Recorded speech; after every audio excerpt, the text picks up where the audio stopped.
Огромный медведь нашел женщину, которую жестоко привязали к дереву в самом сердце тайги. И то, что произошло дальше, всех шокировало. Дорогие зрители, напишите в комментариях, где вы находитесь. Нам правда интересно узнать, из какого вы города. Приятного просмотра. Клара была связана и оставлена умирать браконьерами. Ее тело ломило от боли, а надежда почти угасла. Грубые, потрепанные веревки глубоко врезались ей в запястье и грудь, удерживая неподвижно у старого дерева. Огромный медведь остановился всего в нескольких шагах. Его темные глаза неотрывно следили за Кларой. Воздух дрожал от опасного настороженного молчания. Клара с трудом пыталась унять бешеное биение сердца, вглядываясь в устрашающую фигуру хищника, надеясь заметить хоть тень надежды. И тогда она увидела это — потускневший, рваный шрам, тянущийся вдоль плеча медведя. След от старой, почти смертельной раны, которую Клара собственными руками зашивала много месяцев назад. Тогда, в своем полевом лагере у замерзшего ручья, она спасла раненого медвежонка, которого принесла старая медведица. А сейчас перед ней стоял величественный взрослый медведь, который с тех пор держался вдали от людей. Медведь переступил с лапы на лапу, перевел взгляд с лица Клары на толстые канаты, стягивавшие ее тело. Из его груди вырвалось низкое рычание. Звук, который Клара узнала, в нем не было агрессии, лишь что-то близкое к признанию. Медведь осторожно вытянул морду, коснулся зубами веревки, затем отступил, словно оценивая прочность узлов. Клара попыталась заговорить, но из горла вырвался лишь хрип, сухой, надломленный. «Это я, Клара», — прошептала она. «Ты помнишь меня?» Медведь едва заметно дернул ухом, почти незримый знак того, что он слышит. А потом начал действовать, с точностью, странно контрастирующей с его размерами. Он использовал передние лапы, чтобы натягивать канаты, аккуратно избегая прикосновения к коже Клары. Все шло медленно, веревки были туго затянуты. Клара ощущала прилив адреналина, смешанный с липким страхом. Одна ошибка, и любой укус мог стать смертельным. Но хищник двигался сосредоточенно, выверенно, почти как хирург. И вдруг тишину леса разорвал резкий, визгливый вой. Из-за густых кустов показалась стая волков, взъерошенные, истощенные, агрессивные. Их тела были напряжены, пасти приоткрыты, глаза горели жадным огнем. Они учуяли запах беспомощного человека и легкой добычи. Медведь замер. Он резко поднял голову, мгновенно переключившись с веревок на приближающуюся угрозу. Главная волчица, крупная самка с обломанным ухом, первой рванулась вперед, увлекая остальных. Перед медведем встал жестокий выбор — продолжить спасение или защитить их обоих. Стая стремительно сокращала расстояние. Противостояние между одиноким медведем и волками обострилось за секунды. Медведь сделал выбор. Он шагнул вперед, заслонив Клару своим телом.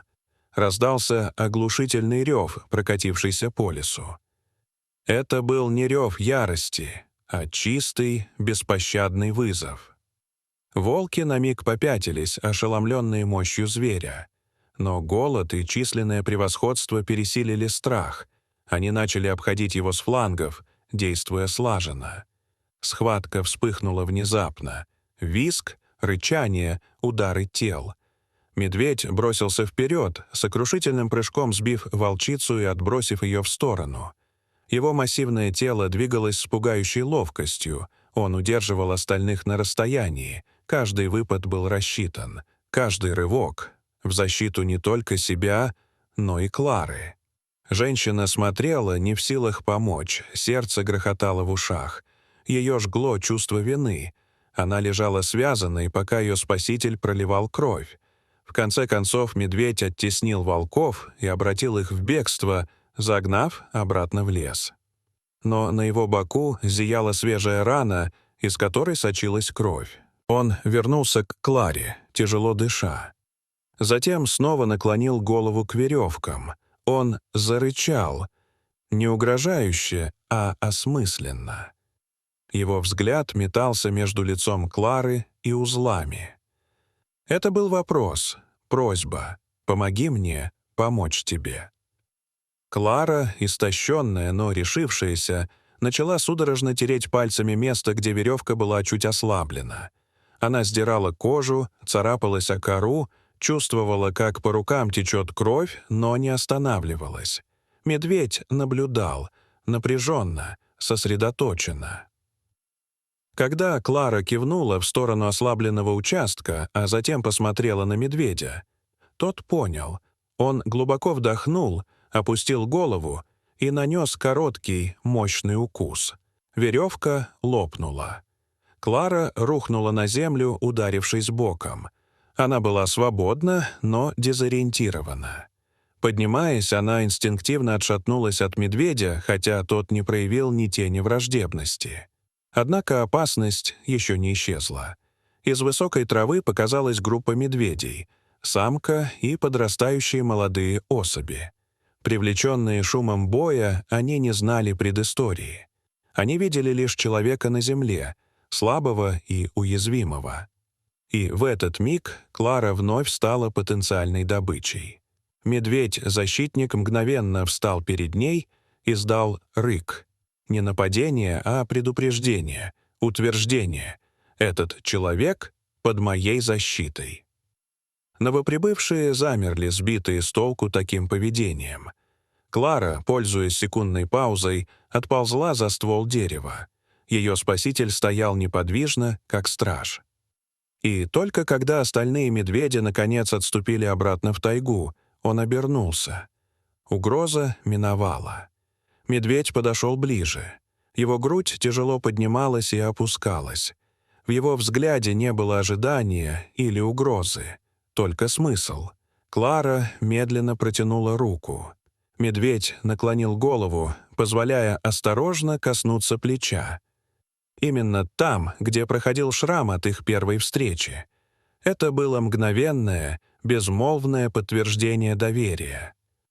Затем медведь тихо фыркнул и, сохраняя величественное спокойствие, ушел вдаль тайги, оставив Клару в живых.